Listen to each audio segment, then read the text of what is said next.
Unos sujetos de aspecto sospechoso van en una camioneta hacia las Torres Gemelas. Con identificaciones falsas, logran infiltrarse junto con el cargamento que llevan, suben hasta los últimos pisos y esperan a la noche. Estos sujetos habían planeado por años este momento, específicamente uno de ellos, que era funambulista y que había soñado con locura aquella noche, o mejor dicho, la mañana siguiente, porque estaba por cometer el denominado crimen artístico del siglo. Algo que más que ilegal era alucinante: colocar una cuerda en lo más alto de las torres y cruzarla sin ningún tipo de protección. Hoy hablaremos de su historia, de todo lo que tuvo que hacer para conseguir tal hazaña, de la verdad y ficción detrás de la película que 41 años después Robert Zemeckis llevaría a la gran pantalla, que no se contó y que nunca pasó. Quédate porque hoy hablaremos de la verdadera historia de Philippe Petit. Philippe, que nace en Nemours, Francia, en 1949, desde niño estaba interesado por el mundo circense, por la magia y los mimos, por lo que no tardó en aprender todo lo que pudo de aquello por su cuenta. Era desde luego un autodidacta, y para su adolescencia ya se le podía ver en las calles haciendo malabares o pequeñas actuaciones. Cuando un día a los 16 vio lo maravillado que quedaba él y la multitud al ver a un funambulista, pensó: yo también puedo hacer eso. Se podría decir que desde chico tuvo una actitud un tanto ególatra, pero lo cierto es que reconocer su potencial lo llevó a emprender caminos que a la larga significarían su consagración. Pero no nos adelantemos. Entonces empezó a aprender el arte del funambulismo. Para no hacerla larga, el chico era un prodigio en todo lo que se proponía, y fue más temprano que tarde que decidió abandonar sus estudios formales y su casa para ser un trovador errante, un malabarista callejero sin licencia que era detenido cada 2x3. Eso sí, nunca dejó de pulir sus conocimientos en todo lo que le interesaba, a la par que se imaginaba lugares donde instalar su cable para, a escondidas, actuar en él, inalcanzable, totalmente libre. Philippe tenía apenas 18 cuando un intenso dolor de muelas lo llevó a buscar un dentista. En la sala de espera encontró un anuncio que lo definiría todo. En Nueva York se habían empezado a construir las torres más altas del mundo, rebasando por más de 100 metros a la Torre Eiffel y acariciando el cielo. Petit cuenta en su libro que arrancó la hoja disimulándolo con un estornudo y salió de la sala. Encontrar otro dentista le llevaría una semana, pero ese momento lo valía, la adquisición de un sueño. Era 1968 y Philippe se fue obsesionando poco a poco con la idea y cada vez juntaba más información respecto a las torres, a la par que se dedicaba a practicar en su cuerda. Como sabía que no lo iba a hacer de golpe y necesitaba más experiencia, un día decide girar la cabeza a un punto por el que pasaba a diario, la Catedral de Notre Dame, a la que estudió para que en una noche junto a su amigo Jean-Louis se infiltren y tiendan un cable. La mañana del 26 de junio de 1971, a 65 metros de altura, entre las torres de la catedral, Philippe caminó, hizo malabares y hasta se acostó, dejando maravillados a los periodistas de Europa.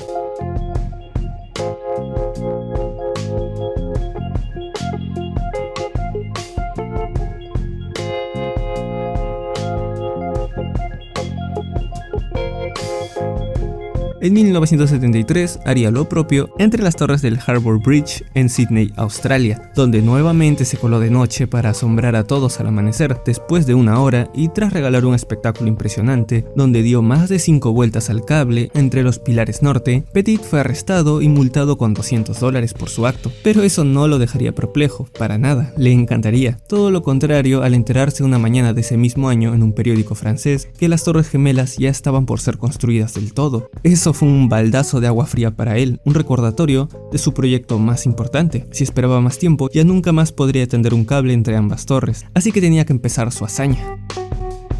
Philippe hizo un primer viaje a Nueva York para conocer a las torres que quería hacer suyas, pero al llegar se entretuvo largo rato haciendo sus actos y dejando sorprendidos a sus ciudadanos. No fue hasta una semana antes de que deba volver a París que tuvo el valor de ir hacia el World Trade Center. Al llegar, posó su barbilla en el muro y vio hacia arriba un camino infinito que daba al cielo y se dijo imposible varias veces. Estaba aterrado, no podía moverse, ni caminar, ni pensar, era imposible. Solo dio pasos hasta la otra torre para ver la distancia que había, pero al llegar, vio dentro de esta una puerta discretamente abierta, a la que se aventuró a entrar. Surcó personas, trabajadores, esquivó guardias, se hizo el desentendido y subió largas escaleras mientras pensaba que tendría que trasladar casi 1 tonelada de equipo en secreto sin que nadie se dé cuenta y subirlo de plataforma en plataforma durante varias horas. Era imposible. Entonces llegó a la cima. Allí caminó hasta la esquina y se sentó, pero no se atrevió a mirar abajo. Solo al ver la otra plataforma en el cielo, que era la otra torre, y sentir que lo estaba llamando, dijo: sí, es imposible. pero tengo que hacerlo. Pronto conocería al fotógrafo Jim Moore, a quien le contaría lo que quería hacer. Jim accedería, por lo que volverían a ir a las torres, y con el mismo recorrido y la misma suerte, fue que subieron a la cima para tomar unas fotos con el fin de tener una base clara de cómo poner el cable.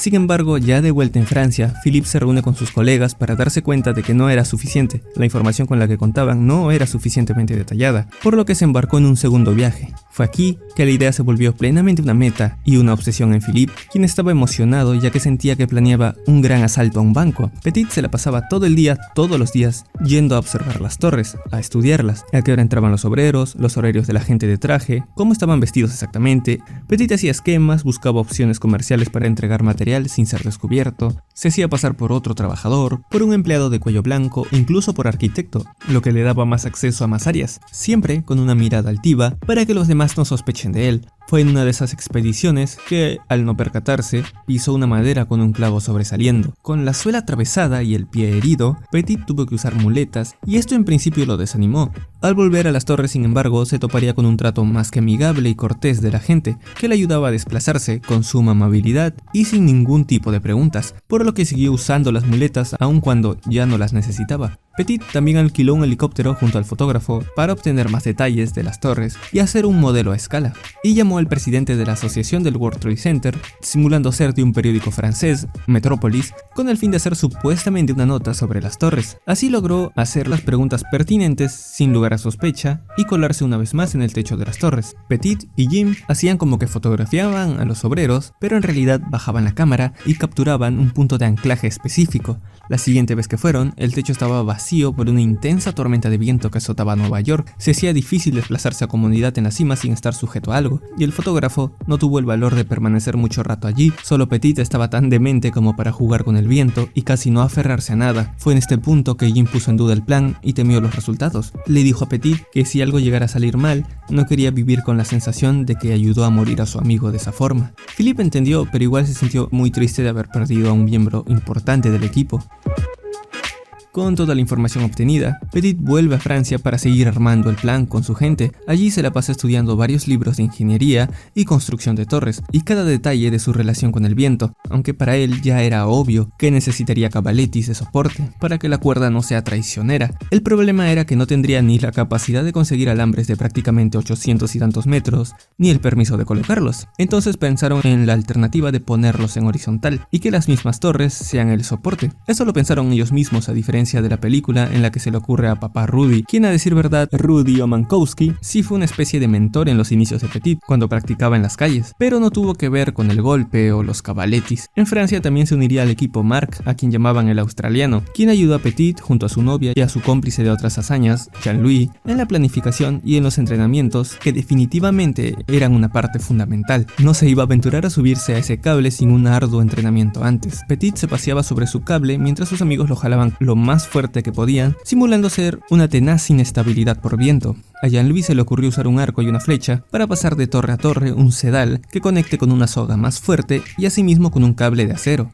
Y dato de color, en el lugar donde se practicaba habían puesto un peculiar cartel del World Trade Center. Era hora del tercer viaje y en el que se perpetraría el crimen artístico. Y contrario a lo que vemos en el filme, Petit iría sin su novia. Ya en Nueva York y de vuelta en las torres, el funambulista se cruzaría, para su buena suerte, con Barry Greenhouse, subdirector de investigación del Departamento de Seguros del Estado de Nueva York, y que tenía su oficina en el piso más alto accesible hasta el momento, el 82. Greenhouse había reconocido a Petit de su espectáculo callejero la vez que fue a París y se lo dijo, así que este decidió hablarle de su plan. La forma en la que presentaba su gran idea logró engatusarlo, además de la excitación de la ilegalidad de la proeza, por lo que aceptó entrar. Fue de gran ayuda que les otorgara a Petit y a los demás pases de seguridad falsificados para que entren sin problemas a las torres. Pronto el australiano le presentó al equipo a dos sujetos estadounidenses que querían ser parte de todo, Albert y Donald. Ellos no sabían francés y se limitaban más que nada a sentir y decir ok, hagámoslo, aunque al principio se presentaron algo reacios de las habilidades de Petit, hasta que le vieron practicar y quedaron perplejos con su destreza, concentración y suma precisión, ya que bailaba y jugaba en la cuerda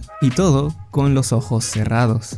Por otro lado, un amigo de Petit viajó desde Francia para unirse al equipo, Jean-François, quien sería uno de los que subiría a las torres de noche para armar el cable. cable. Si bien quedó aterrado al ver la altura de las edificaciones, no tenía realmente un temor patológico como en el filme. Parecía estar todo listo para el golpe que se había previsto para el 30 de mayo, pero entonces al australiano también le entraron dudas y miedo, al igual que al fotógrafo, por si las cosas salían mal y terminaba siendo solo, que su amigo muera y que él terminara en prisión. Así que se salió, y Petit lo entendió, pero se vino abajo al perder a alguien crucial en el equipo, así que casi que posterga el golpe indefinidamente. Para ese momento, su novia decide tomar un vuelo hacia allí para animarlo y darle el apoyo que necesite, siempre teniendo en cuenta que el acto debería de hacerse pronto o ya no se podría hacer más, así que tenían que concretar el plan lo antes posible. Philippe subiría con Jean-François y Donald a la Torre Sur, mientras Albert haría lo propio en la Torre Norte con Jean-Louis, aunque este último seguía desconfiando de los dos estadounidenses. Él decía que lo notaba en sus caras, y ya verán qué razón no le faltaba. El 6 de agosto partirían a las Torres Gemelas para durante la noche preparar el cable y hacer la presentación el 7 por la mañana, y fue la noche del 5 de agosto, la noche antes de partir, que Donald llegó al departamento de Petit completamente horneado, fumado. Donald diría después que en ese entonces prendía todos los días, así que ¿por qué ese día sería la excepción? Probably had been smoking pot. Yeah. A Philippe desde luego que esto le preocupó, y de por sí ese día ya se le podía ver nervioso y con un temor patente, y era lo lógico. Esa noche apenas si pudo dormir, y tal como cuenta en su libro To Reach the Clouds, y como se ve en la película, a cosas de las 3 AM se levantó para colocar los clavos a la caja donde llevaba todo el equipamiento, sintiendo que era su propio ataúd, que la muerte lo estaba acechando. Petit usa su identificación falsa con un supuesto permiso de una empresa de mudanzas para adentrarse con la camioneta en la que llevaba el equipo hacia la zona de carga de los obreros, mientras que 25 minutos después en la otra torre, Jean-Louis y Albert acceden disfrazados de hombres de negocios con un portaplanos grande donde escondían el arco y la flecha con el sedal. En lo general no tuvieron problemas para después de unas horas subir al último piso y hacer lo suyo. Nada más un incidente con uno de los de seguridad en el que tuvieron que esconderse tras una manta largo rato. Pero en la Torre Sur la historia fue completamente distinta. El plan era abordar desde el subterráneo el montacargas provisional hasta el piso 82. Pero el encargado del elevador no escuchó bien las instrucciones de su jefe, y a pesar de que en las indicaciones de la entrega y en la misma caja decían piso 82, cuando el encargado dudó de a dónde, Petit dijo sin titubear al 104, y así fue. La puerta se cerró y subieron hasta casi la cima. Entonces Petit bajó al piso 82 a decirle a Greenhouse que tuvieron un golpe de suerte y ya solo tenían que subir unos pisos, aunque no sería fácil. En el intento de llegar al último piso, el 110, escucharon un guardia cerca, por lo que Petit se apuró a levantar una manta tirada en el suelo y empujó a Jean-François adentro, quien soltó un grito. La manta escondía una viga que estaba sobre el hueco del ascensor de alrededor de 400 metros de profundidad. Petit vio a Donald y este le dijo que no podía hacer eso. Petit no se complicó y con una sonrisa de la emoción respondió: de acuerdo, entonces vete. Estuvieron alrededor de 3 horas sentados allí. A veces todo era silencio y de repente se oía el walkie-talkie del guardia como si estuviese a solo centímetros, o el encendido de un cigarrillo. Petit pensó que el guardia se estaba burlando de ellos, que ya los había visto y que solo estaba esperando en un costado a que salieran de la manta. Después de un rato, con una aguja y un lapicero, hace un pequeño agujero que le dice que no hay nadie cerca, por lo que se apuran a salir y subir las cosas. Un pesado cable de casi 100 kilos a hombros de ambos, con el que van caminando hacia las escaleras. Algo mucho más aterrador que en el filme, y yo no sé por qué lo cambiaron, fue que mientras cruzaban, Petit vio una pesadilla, el de seguridad, sentado en un escritorio al frente de ellos y con los ojos abiertos. Es todo, hemos sido descubiertos, pensó. Pero este guardia permanecía quieto. ¿Acaso dormía con los ojos abiertos? Jean-François jaló desde delante. Petit jaló hacia atrás para hacer que su compañero voltee, pero este solo jaló con aún más fuerza, así que Petit no tuvo otra que solo avanzar. Un piso arriba le susurraría si había visto aquello. Jean-François le diría que sí, que no entendía nada, pero era necesario salir de allí. Una vez arriba y superado ese percance, solo esperaron a divisar a sus colegas en la otra torre. La noche de aquella ciudad vibrante, con las sirenas sonando constantemente a lo lejos, le causó cierta serenidad a Philippe. Ya solo faltaba armar el cable. Durante la espera, este se asoma al piso del guardia y al ver que ya no estaba, pone una trampa en la puerta. Poco antes de las 12, logra divisar la silueta inconfundible para él de Jean-Louis, a quien le hace rápidamente la señal para que lance la flecha. Después de todo, estaban atrasados, puesto que en el plan original, más o menos pasada la medianoche, el cable ya debería de estar listo y Petit iría hasta la otra torre para comprobar que todo esté asegurado. Era algo que siempre hacía. Jean-Louis de los los nervios le lanza, pero apuntando al mismo Petit, quien se agacha rápidamente. Al levantar la mirada, no logran ver la flecha ni el sedal, así que sí, decide desnudarse para encontrar con el tacto el cable. Con una de sus piernas ubicó el sedal y vio a la flecha peligrosamente cerca del borde. Entonces la recoge y ata la soga que conecta con el cable de acero.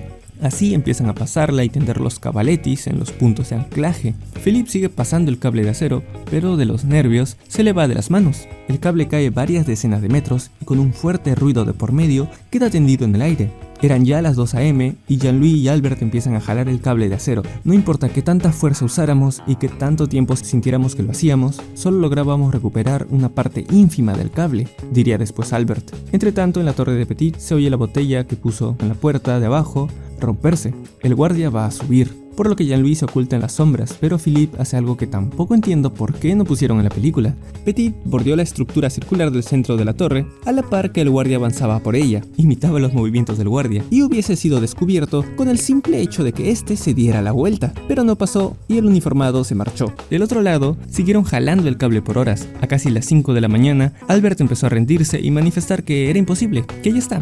Lo intentaron y no salió. Un desgraciado, si me permiten decirlo, que dejó solo a Jean-Louis tirando de la gran puerta de acero. Él en cambio seguía con el mismo ímpetu del principio.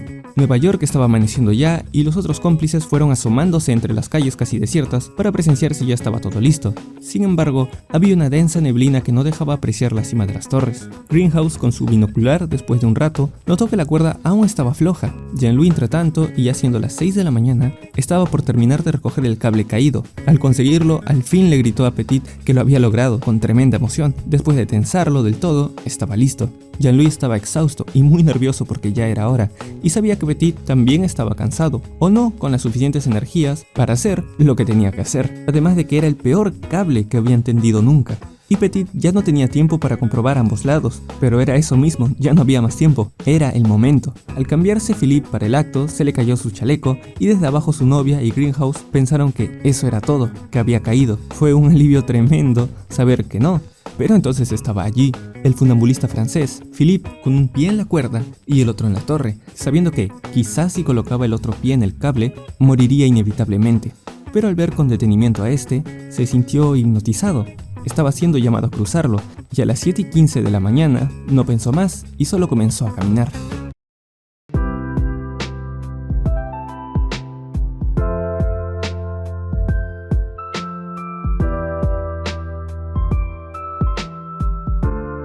Ya ni siquiera se fijaba en los cabaletis. Avanzó y avanzó sin importarle nada más. Jean-Louis vio la cara seria de Petit tornarse en una gran sonrisa mientras caminaba y sintió un gran alivio, porque sabía que estaba seguro. Eso era todo. Desde abajo miraban maravillados.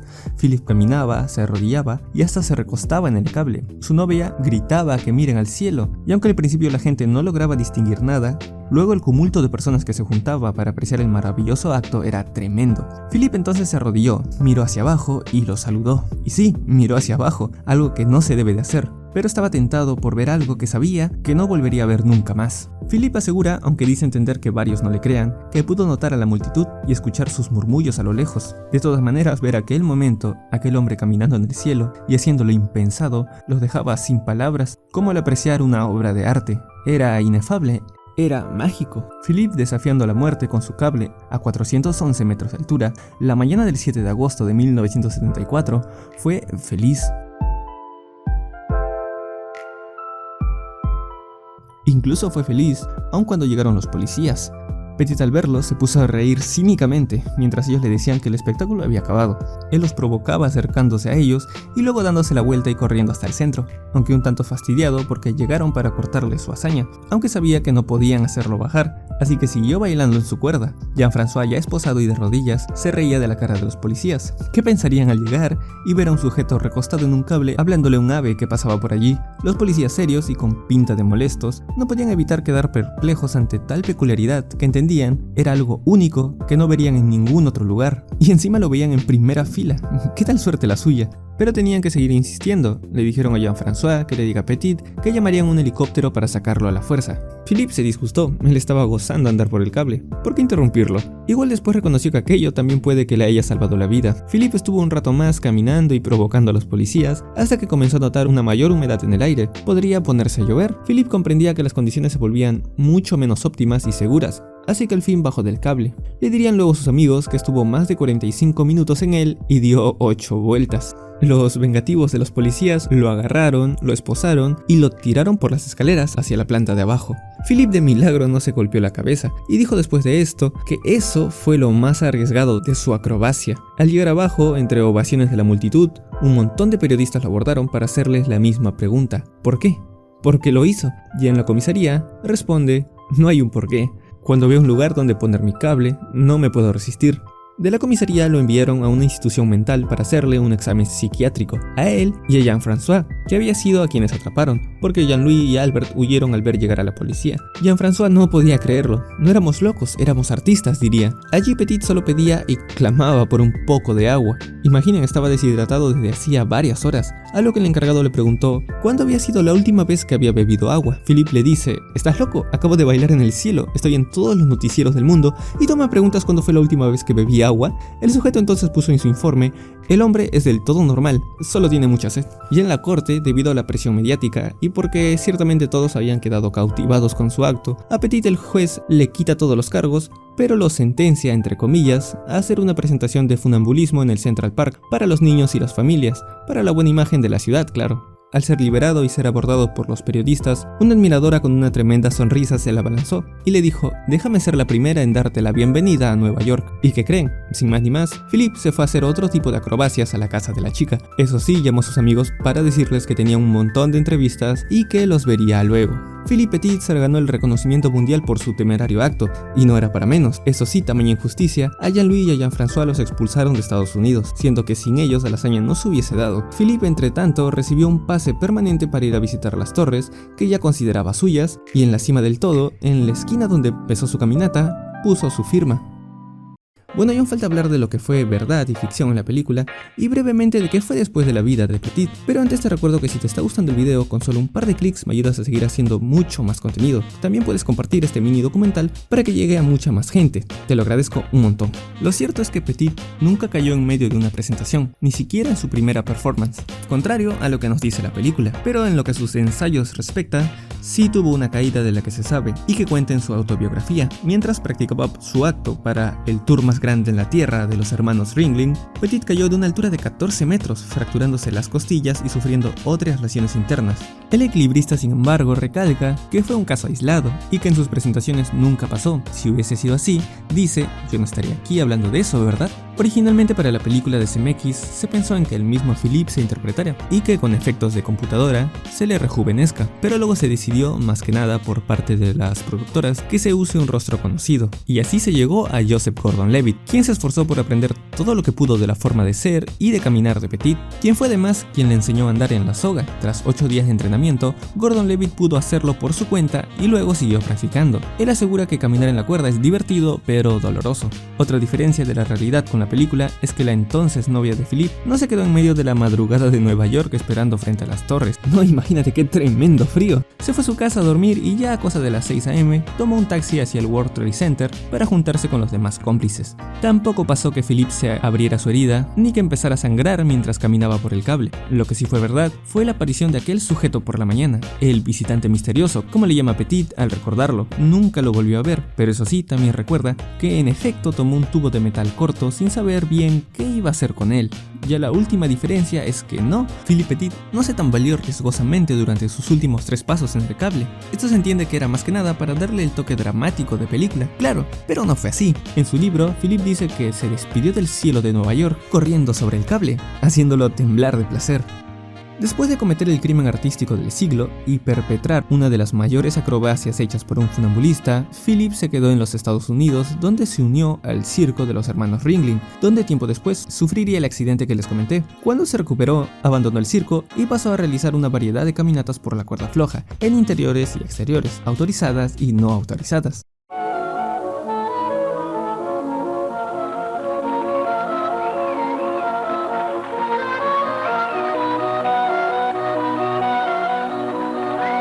realizó varios paseos por el interior de la Catedral de San Juan el Divino en la ciudad de Nueva York. En 1986 recreó para una película la famosa caminata del acróbata francés Charles Blondin sobre un desfiladero debajo de las cataratas de Niágara. En 1989, en celebración del 200 aniversario de la Revolución Francesa, Petit caminó 700 metros por un cable inclinado cruzando el río Sena hasta el segundo nivel de la Torre Eiffel.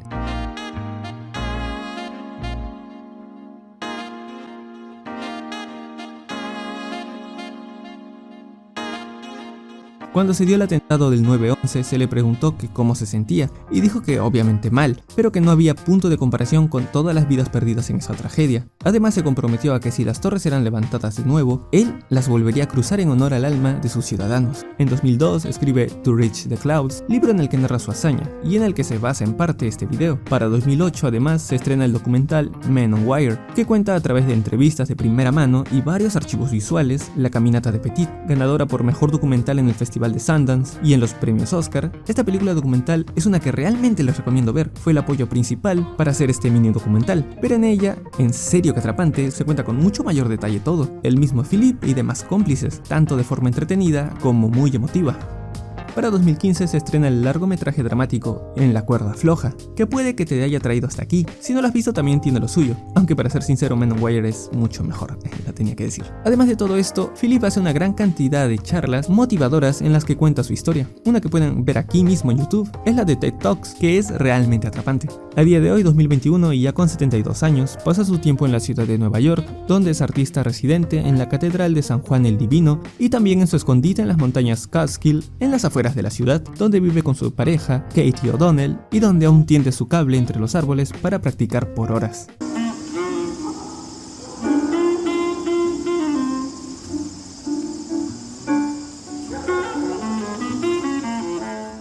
Y esa fue la historia del funambulista francés que cometió el crimen de, como dice él, estafar a lo imposible, si acaso, un romántico que se enamoró de lo que quiso hacer, viviendo cual juglar moderno y diciéndonos que puede que las cosas quizás sean posibles. Muchas gracias por acompañarme hasta el final, soy Lodo y nos vemos en el siguiente video.